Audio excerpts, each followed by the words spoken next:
ഇന്ന ദിവസം 158. ഇന്ന് വായിക്കുന്ന വചനഭാഗങ്ങൾ വിശുദ്ധ മാർക്കോസിൻ്റെ സുവിശേഷ അധ്യായം 9, 10, സങ്കീർത്തനങ്ങൾ 29.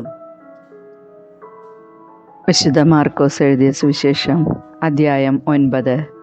അവൻ അവരോട് പറഞ്ഞു, ദൈവരാജ്യം ശക്തിയോടെ സമാഗതമാകുന്നത് കാണുന്നത് വരെ മരിക്കുകയില്ലാത്ത ചിലർ ഇവിടെ നിൽക്കുന്നവരിലുണ്ടെന്ന് സത്യമായി ഞാൻ നിങ്ങളോട് പറയുന്നു. യേശു രൂപാന്തരപ്പെടുന്നു. 6 ദിവസം കഴിഞ്ഞ് പത്രോസ്, യാക്കോബ്, യോഹന്നാൻ എന്നിവരെ മാത്രം കൂട്ടിക്കൊണ്ട് യേശു ഒരു ഉയർന്ന മലയിലേക്ക് പോയി. അവൻ അവരുടെ മുൻപിൽ വെച്ച് രൂപാന്തരപ്പെട്ടു. അവൻ്റെ വസ്ത്രങ്ങൾ ഭൂമിയിലെ ഏതൊരു അലക്കുകാരനും വെളുപ്പിക്കാൻ കഴിയുന്നതിനേക്കാൾ വെണ്മയും തിളക്കവുമുള്ളവയായി. ഏലിയായും മോശയും പ്രത്യക്ഷപ്പെട്ട് യേശുവിനോട് സംസാരിച്ചു കൊണ്ടിരുന്നു.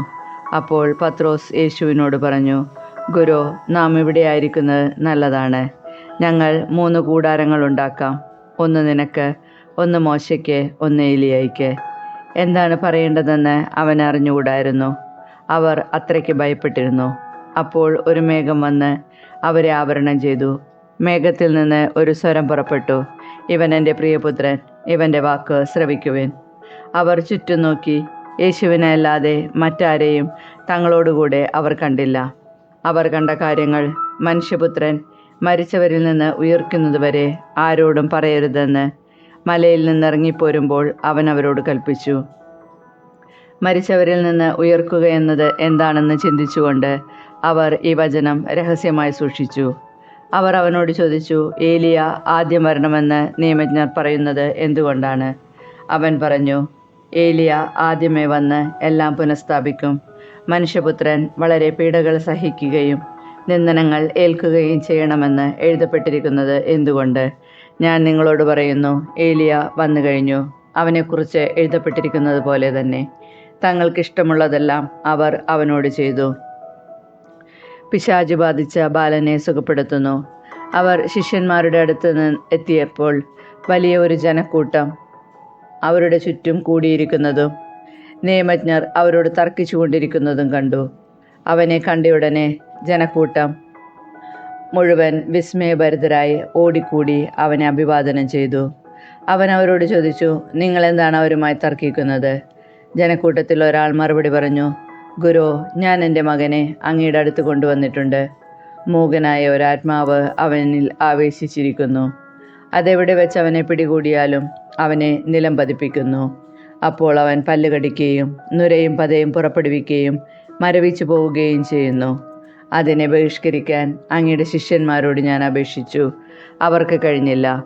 അവൻ അവരോട് പ്രതിവചിച്ചു, വിശ്വാസമില്ലാത്ത തലമുറയെ, എത്ര നാൾ ഞാൻ നിങ്ങളോട് കൂടെ ഉണ്ടായിരിക്കും? എത്ര നാൾ ഞാൻ നിങ്ങളോട് ക്ഷമിച്ചിരിക്കും? അവനെ എൻ്റെ അടുക്കൽ കൊണ്ടുവരൂ. അവർ അവനെ അവൻ്റെ അടുക്കൽ കൊണ്ടുവന്നു. അവനെ കണ്ടയുടനെ ആത്മാവ് കുട്ടിയെ തള്ളിയിട്ടു. അവൻ നിലത്ത് വീണ് ഉരുളുകയും അവൻ്റെ വായിലൂടെ നുരയും പതയും പുറപ്പെടുകയും ചെയ്തു. യേശു അവൻ്റെ പിതാവിനോട് ചോദിച്ചു, ഇത് തുടങ്ങിയിട്ട് എത്ര കാലമായി? അവൻ പറഞ്ഞു, ശൈശവം മുതൽ. പലപ്പോഴും അത് അവനെ നശിപ്പിക്കാൻ വേണ്ടി തീയിലും വെള്ളത്തിലും വീഴ്ത്തിയിട്ടുണ്ട്. എന്തെങ്കിലും ചെയ്യാൻ നിനക്ക് കഴിയുമെങ്കിൽ ഞങ്ങളുടെ മേൽ കരുണ തോന്നി ഞങ്ങളെ സഹായിക്കണമേ. യേശു പറഞ്ഞു, കഴിയുമെങ്കിലെന്നോ? വിശ്വസിക്കുന്നവന് എല്ലാ കാര്യങ്ങളും സാധിക്കും. ഉടനെ കുട്ടിയുടെ പിതാവ് വിളിച്ചു പറഞ്ഞു, ഞാൻ വിശ്വസിക്കുന്നു. എൻ്റെ അവിശ്വാസം പരിഹരിച്ച് എന്നെ സഹായിക്കണമേ. ജനങ്ങൾ ഓടിക്കൂടുന്നത് കണ്ട് യേശു അശുദ്ധാത്മാവിനെ ശകാരിച്ചു. മൂകനും ബധിരനുമായ ആത്മാവേ, നിന്നോട് ഞാൻ ആജ്ഞാപിക്കുന്നു, അവനിൽ നിന്ന് പുറത്തു പോവുക. ഇനിയൊരിക്കലും അവനിൽ പ്രവേശിക്കരുത്. അപ്പോൾ അവനെ ശക്തിയായി നിലത്ത് തള്ളിയിടുകയും ഉച്ചത്തിൽ നിലവിളിക്കുകയും ചെയ്തുകൊണ്ട് അത് പുറത്തുപോയി. ബാലൻ മരിച്ചവനെ പോലെയായി. അവൻ മരിച്ചുപോയി എന്ന് പലരും പറഞ്ഞു. യേശു അവനെ കൈക്ക് പിടിച്ചുയർത്തി. അവൻ എഴുന്നേറ്റിരുന്നു. യേശു വീട്ടിലെത്തിയപ്പോൾ ശിഷ്യന്മാർ സ്വകാര്യമായി ചോദിച്ചു, എന്തുകൊണ്ടാണ് അവനെ ബഹിഷ്കരിക്കാൻ ഞങ്ങൾക്ക് കഴിയാതെ പോയത്? അവൻ പറഞ്ഞു, പ്രാർത്ഥന കൊണ്ടല്ലാതെ മറ്റൊന്നുകൊണ്ടും ഈ വർഗം പുറത്തു പോവുകയില്ല.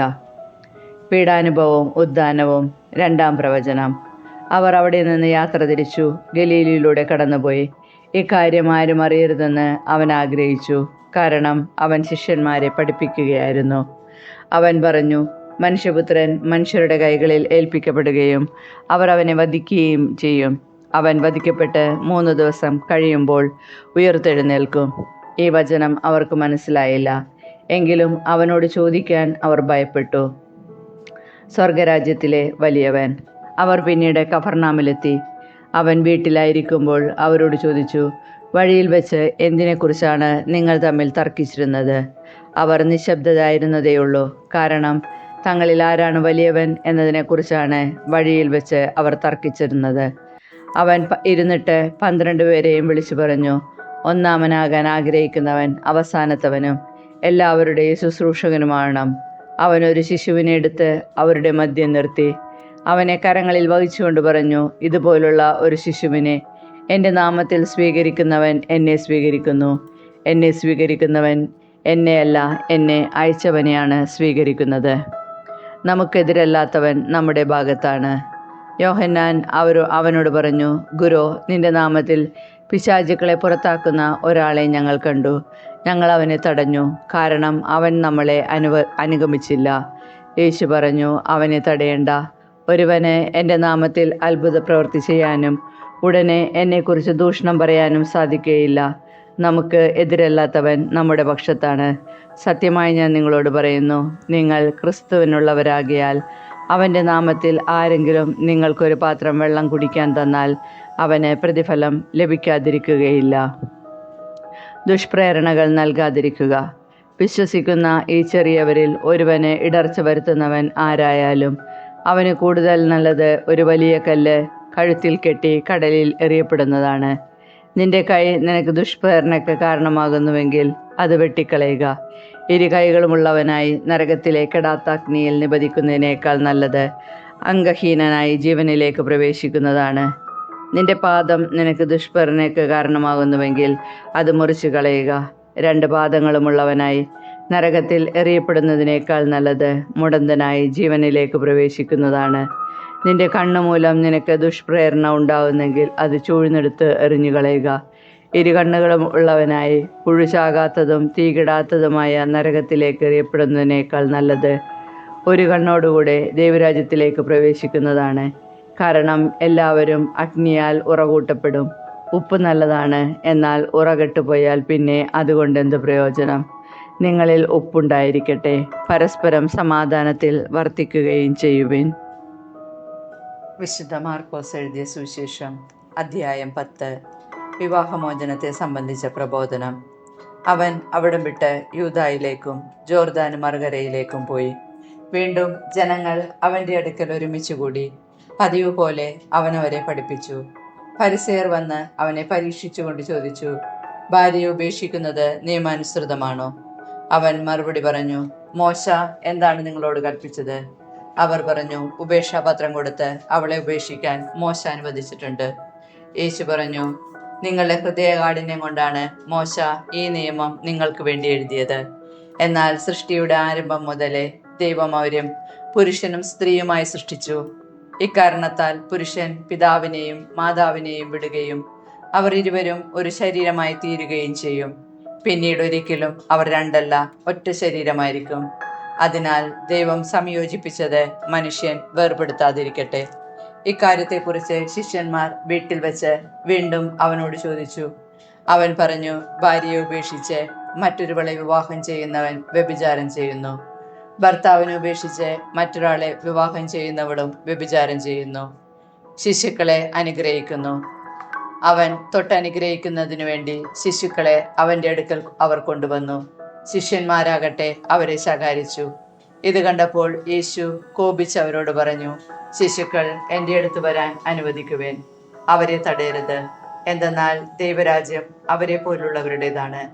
സത്യമായി ഞാൻ നിങ്ങളോട് പറയുന്നു, ശിശുവിനെ പോലെ ദൈവരാജ്യം സ്വീകരിക്കാത്ത ആരും അതിൽ പ്രവേശിക്കുകയില്ല. അവൻ ശിശുക്കളെ എടുത്ത് അവരുടെ മേൽ കൈകൾ വെച്ച് അനുഗ്രഹിച്ചു. ധനികനും ദൈവരാജ്യവും. യേശു വഴിയിലേക്ക് ഇറങ്ങിയപ്പോൾ ഒരുവൻ ഓടിവന്ന് അവന്റെ മുൻപിൽ മുട്ടുകുത്തി ചോദിച്ചു, നല്ലവനായ ഗുരു, നിത്യജീവൻ അവകാശമാക്കാൻ ഞാൻ എന്ത് ചെയ്യണം? യേശു അവനോട് ചോദിച്ചു, എന്തുകൊണ്ടാണ് നീ എന്നെ നല്ലവനെന്ന് വിളിക്കുന്നത്? ദൈവം ഒരുവനല്ലാതെ നല്ലവനായ ആരുമില്ല. പ്രമാണങ്ങൾ നിനക്കറിയാമല്ലോ. കൊല്ലരുത്, വ്യഭിചാരം ചെയ്യരുത്, മോഷ്ടിക്കരുത്, കള്ളസാക്ഷ്യം നൽകരുത്, വഞ്ചിക്കരുത്, പിതാവിനെയും മാതാവിനെയും ബഹുമാനിക്കുക. അവൻ പറഞ്ഞു, ഗുരു, ചെറുപ്പം മുതൽ ഞാൻ ഇവയെല്ലാം പാലിക്കുന്നുണ്ട്. യേശു സ്നേഹപൂർവം അവനെ കടാക്ഷിച്ചുകൊണ്ട് പറഞ്ഞു, നിനക്കൊരു കുറവുണ്ട്. പോയി നിനക്കുള്ളതെല്ലാം വിറ്റ് ദരിദ്രർക്ക് കൊടുക്കുക. അപ്പോൾ സ്വർഗത്തിൽ നിനക്ക് നിക്ഷേപമുണ്ടാകും. പിന്നെ വന്ന് എന്നെ അനുഗമിക്കുക. ഈ വചനം കേട്ട് അവൻ വിഷാദിച്ച് സങ്കടത്തോടെ തിരിച്ചുപോയി. കാരണം അവന് വളരെയേറെ സമ്പത്തുണ്ടായിരുന്നു. യേശു ചുറ്റും നോക്കി ശിഷ്യരോട് പറഞ്ഞു, സമ്പന്നൻ ദൈവരാജ്യത്തിൽ പ്രവേശിക്കുക എത്ര പ്രയാസം. അവന്റെ വാക്കുകേട്ട് ശിഷ്യന്മാർ വിസ്മയിച്ചു. യേശു വീണ്ടും അവരോട് പറഞ്ഞു, മക്കളെ, ദൈവരാജ്യത്തിൽ പ്രവേശിക്കുക എത്ര പ്രയാസം. ധനവാൻ ദൈവരാജ്യത്തിൽ പ്രവേശിക്കുന്നതിനേക്കാൾ എളുപ്പം ഒട്ടകം സൂചിക്കുഴയിലൂടെ കടക്കുന്നതാണ്. അവർ അത്യന്തം വിസ്മയഭരിതരായി ചോദിച്ചു, അങ്ങനെയെങ്കിൽ രക്ഷപ്പെടാൻ ആർക്ക് കഴിയും? യേശു അവരുടെ നേരെ നോക്കി പറഞ്ഞു, മനുഷ്യന് ഇത് അസാധ്യമാണ്, ദൈവത്തിന് അങ്ങനെയല്ല. അവിടത്തേക്ക് എല്ലാം സാധിക്കും. പത്രോസ് പറഞ്ഞു, ഇതാ, ഞങ്ങളെല്ലാം ഉപേക്ഷിച്ച് നിന്നെ അനുഗമിച്ചിരിക്കുന്നു. യേശു പ്രതിവചിച്ചു, സത്യമായി ഞാൻ നിങ്ങളോട് പറയുന്നു, എന്നെ പ്രതിയും സുവിശേഷത്തെ പ്രതിയും ഭവനത്തെയോ സഹോദരന്മാരെയോ സഹോദരിമാരെയോ മാതാവിനെയോ പിതാവിനെയോ മക്കളെയോ വയലുകളെയോ ത്യജിക്കുന്നവരിൽ ആർക്കും ഇവിടെ വെച്ച് തന്നെ 100 ഇരട്ടി ലഭിക്കാതിരിക്കുകയില്ല. ഭവനങ്ങളും സഹോദരന്മാരും സഹോദരിമാരും മാതാക്കളും മക്കളും വയലുകളും അവയോടൊപ്പം പീഡനങ്ങളും വരാനിരിക്കുന്ന കാലത്ത് നിത്യജീവനും. എന്നാൽ മുൻപന്മാരിൽ പലരും പിൻപന്മാരും പിൻപന്മാരിൽ പലരും മുൻപന്മാരുമാകും. പീഡാനുഭവവും ഉദ്ധാനവും. 3-ാം പ്രവചനം. അവർ ജെറുസലേമിലേക്കുള്ള വഴിയെ നടന്നു പോവുകയായിരുന്നു. യേശു അവരുടെ മുൻപിൽ നടന്നിരുന്നു. അവർ വിസ്മയിച്ചു. അനുയാത്ര ചെയ്തിരുന്നവർ ഭയപ്പെടുകയും ചെയ്തു. അവർ 12 പേരെയും അടുത്ത് വിളിച്ച് തനിക്ക് സംഭവിക്കാനിരിക്കുന്ന കാര്യങ്ങൾ പറയാൻ തുടങ്ങി. ഇതാ, നമ്മൾ ജെറുസലേമിലേക്ക് പോകുന്നു. മനുഷ്യപുത്രൻ പ്രധാന പുരോഹിതന്മാർക്കും നിയമജ്ഞന്മാർക്കും ഏൽപ്പിക്കപ്പെടും. അവർ അവനെ മരണത്തിന് വിധിക്കുകയും വിജാതിയർക്ക് ഏൽപ്പിച്ചു കൊടുക്കുകയും ചെയ്യും. അവർ അവനെ പരിഹസിക്കുകയും അവന്റെ മേൽ തുപ്പുകയും അവനെ പ്രഹരിക്കുകയും വധിക്കുകയും ചെയ്യും. 3 ദിവസത്തിനു ശേഷം അവൻ ഉയർത്തെഴുന്നേൽക്കും. സെബദീപുത്രന്മാരുടെ അഭ്യർത്ഥന. സെബദീപുത്രന്മാരായ യാക്കോബും യോഹന്നാനും അവനെ സമീപിച്ച് അപേക്ഷിച്ചു, ഗുരു, ഞങ്ങൾ അങ്ങയോട് അപേക്ഷിക്കുന്നതെന്തും ഞങ്ങൾക്ക് ചെയ്തു തരണമെന്ന് ഞങ്ങൾ ആഗ്രഹിക്കുന്നു. അവൻ ചോദിച്ചു, നിങ്ങൾക്ക് വേണ്ടി ഞാൻ എന്ത് ചെയ്യണമെന്നാണ് നിങ്ങൾ ആഗ്രഹിക്കുന്നത്? അവർ പറഞ്ഞു, അങ്ങയുടെ മഹത്വത്തിൽ ഞങ്ങളിൽ ഒരാൾ അങ്ങയുടെ വലതുവശത്തും മറ്റേയാൾ ഇടതുവശത്തും ഉപവിഷ്ടനാകാൻ അനുവദിക്കണമേ. യേശു പ്രതിവചിച്ചു, നിങ്ങൾ ആവശ്യപ്പെടുന്നത് എന്താണെന്ന് നിങ്ങൾ അറിയുന്നില്ല. ഞാൻ കുടിക്കുന്ന പാനപാത്രം കുടിക്കാനോ ഞാൻ സ്വീകരിക്കുന്ന സ്നാനം സ്വീകരിക്കാനോ നിങ്ങൾക്ക് കഴിയുമോ? ഞങ്ങൾക്ക് കഴിയുമെന്ന് അവർ മറുപടി പറഞ്ഞു. യേശു അവരോട് പറഞ്ഞു, ഞാൻ കുടിക്കുന്ന പാനപാത്രം നിങ്ങൾ കുടിക്കും, ഞാൻ സ്വീകരിക്കുന്ന സ്നാനം നിങ്ങൾ സ്വീകരിക്കും. എന്നാൽ എൻ്റെ വലതുവശത്തോ ഇടതുവശത്തോ ഇരിക്കാനുള്ള വരം തരേണ്ടത് ഞാനല്ല, അതാർക്കു വേണ്ടി സജ്ജമാക്കപ്പെട്ടിരിക്കുന്നുവോ അവർക്കുള്ളതാണ്. ഇത് കേട്ടപ്പോൾ ബാക്കി 10 പേർക്ക് യാക്കോബിനോടും യോഹന്നാനോടും അമർഷം തോന്നി. യേശു അവരെ അടുത്ത് വിളിച്ചു പറഞ്ഞു, വിജാതിയരുടെ ഭരണകർത്താക്കൾ അവരുടെ മേൽ യജമാനത്വം പുലർത്തുന്നുവെന്നും അവരുടെ പ്രമാണികൾ അവരുടെ മേൽ അധികാരം പ്രയോഗിക്കുന്നുവെന്നും നിങ്ങൾക്കറിയാമല്ലോ. എന്നാൽ നിങ്ങളുടെ ഇടയിൽ അങ്ങനെയാകരുത്. നിങ്ങളിൽ വലിയവനാകാൻ ആഗ്രഹിക്കുന്നവൻ നിങ്ങളുടെ ശുശ്രൂഷകനായിരിക്കണം. നിങ്ങളിൽ ഒന്നാമനാകാൻ ആഗ്രഹിക്കുന്നവൻ എല്ലാവരുടെയും ദാസനുമായിരിക്കണം. മനുഷ്യപുത്രൻ വന്നിരിക്കുന്നത് ശുശ്രൂഷിക്കപ്പെടാനല്ല, ശുശ്രൂഷിക്കാനും സ്വന്തം ജീവൻ അനേകർക്ക് വേണ്ടി മോചനദ്രവ്യമായി നൽകാനുമത്രേ. ബെൽത്തേമിയൂസിന് കാഴ്ച ലഭിക്കുന്നു. അവർ ജെറീക്കോയിലെത്തി. അവൻ ശിഷ്യന്മാരോടും വലിയ ഒരു ജനാവലിയോടും കൂടെ ജെറീക്കോ വിട്ടു പോകുമ്പോൾ തിമിയോസിന്റെ പുത്രനായ ബർത്തിമിയോസ് എന്ന യാചകൻ വഴിയരികിലിരിപ്പുണ്ടായിരുന്നു. നസ്രായനായ യേശുവാണ് പോകുന്നതെന്നറിഞ്ഞപ്പോൾ അവൻ ഉച്ചത്തിൽ വിളിച്ചു പറഞ്ഞു, ദാവീദിന്റെ പുത്രനായ യേശുവേ, എന്നിൽ കനിയണമേ. നിശബ്ദനായിരിക്കുവാൻ പറഞ്ഞുകൊണ്ട് പലരും അവനെ ശകാരിച്ചു. എന്നാൽ അവൻ കൂടുതൽ ഉച്ചത്തിൽ വിളിച്ചു പറഞ്ഞു, ദാവീദിന്റെ പുത്ര, എന്നിൽ കനിയണമേ. യേശു പെട്ടെന്ന് നിന്നിട്ട് പറഞ്ഞു, അവനെ വിളിക്കുക. അവർ അന്ധനെ വിളിച്ച് അവനോട് പറഞ്ഞു, ധൈര്യമായിരിക്കൂ, എഴുന്നേൽക്കുക, യേശു നിന്നെ വിളിക്കുന്നു. അവൻ പുറങ്ങുപായം ദൂരെ എറിഞ്ഞ് കുതിച്ചു ചാടി യേശുവിൻ്റെ അടുത്തെത്തി. യേശു ചോദിച്ചു, ഞാൻ നിനക്ക് വേണ്ടി എന്ത് ചെയ്യണമെന്നാണ് നീ ആഗ്രഹിക്കുന്നത്? അന്ധൻ അവനോട് പറഞ്ഞു, ഗുരു, എനിക്ക് കാഴ്ച വീണ്ടു കിട്ടണം. യേശു പറഞ്ഞു, നീ പൊയ്ക്കൊള്ളുക, നിന്റെ വിശ്വാസം നിന്നെ രക്ഷിച്ചിരിക്കുന്നു. തൽക്ഷണം അവന് കാഴ്ച ലഭിച്ചു. അവൻ യേശുവിനെ അനുഗമിച്ചു. സങ്കീർത്തനങ്ങൾ 29. കർത്താവിൻ്റെ ശക്തമായ സ്വരം. സ്വർഗവാസികളെ, കർത്താവിനെ സ്തുതിക്കുവിൻ. മഹത്വവും ശക്തിയും അവിടുത്തേതെന്ന് പ്രഘോഷിക്കുവിൻ. കർത്താവിൻ്റെ മഹത്വപൂർണമായ നാമത്തെ സ്തുതിക്കുവിൻ. വിശുദ്ധ വസ്ത്രങ്ങളണിഞ്ഞ് അവിടുത്തെ ആരാധിക്കുവിൻ. കർത്താവിൻ്റെ സ്വരം ജലരാശിക്കുമീതെ മുഴങ്ങുന്നു. ജലസഞ്ചയങ്ങൾക്കുമീതെ മഹത്വത്തിൻ്റെ ദൈവം ഇടിനാദം മുഴക്കുന്നു. കർത്താവിൻ്റെ സ്വരം ശക്തി നിറഞ്ഞതാണ്. അവിടുത്തെ ശബ്ദം പ്രതാപമുറ്റതാണ്. കർത്താവിൻ്റെ സ്വരം ദേവദാരുക്കളെ തകർക്കുന്നു. കർത്താവ് ലബനോനിലെ ദേവദാരുക്കളെ ഒടിച്ചു തകർക്കുന്നു. അവിടുന്ന് ലബനോനെ കാളക്കുട്ടിയെ പോലെ തുള്ളിക്കുന്നു, സിയോനെ കാട്ടുപോത്തിനെ പോലെയും. കർത്താവിൻ്റെ സ്വരം അഗ്നിജ്വാലകൾ പുറപ്പെടുവിക്കുന്നു. കർത്താവിൻ്റെ സ്വരം മരുഭൂമിയെ വിറകൊള്ളിക്കുന്നു. കർത്താവ് കാദേശ് മരുഭൂമിയെ നടുക്കുന്നു. കർത്താവിൻ്റെ സ്വരം ഓക്കുമരങ്ങളെ ചുഴറ്റുന്നു. അത് വനങ്ങളെ വൃക്ഷരഹിതമാക്കുന്നു. അവിടുത്തെ ആലയത്തിൽ മഹത്വമെന്ന് എല്ലാവരും പ്രഘോഷിക്കുന്നു. കർത്താവ് ജലസഞ്ചയത്തിനു മേൽ സിംഹാസനസ്ഥനായിരിക്കുന്നു. അവിടുന്ന് എന്നേക്കും രാജാവായി സിംഹാസനത്തിൽ വാഴുന്നു. കർത്താവ് തൻ്റെ ജനത്തിന് ശക്തി പ്രദാനം ചെയ്യട്ടെ. അവിടുന്ന് തൻ്റെ ജനത്തെ സമാധാനം നൽകി അനുഗ്രഹിക്കട്ടെ.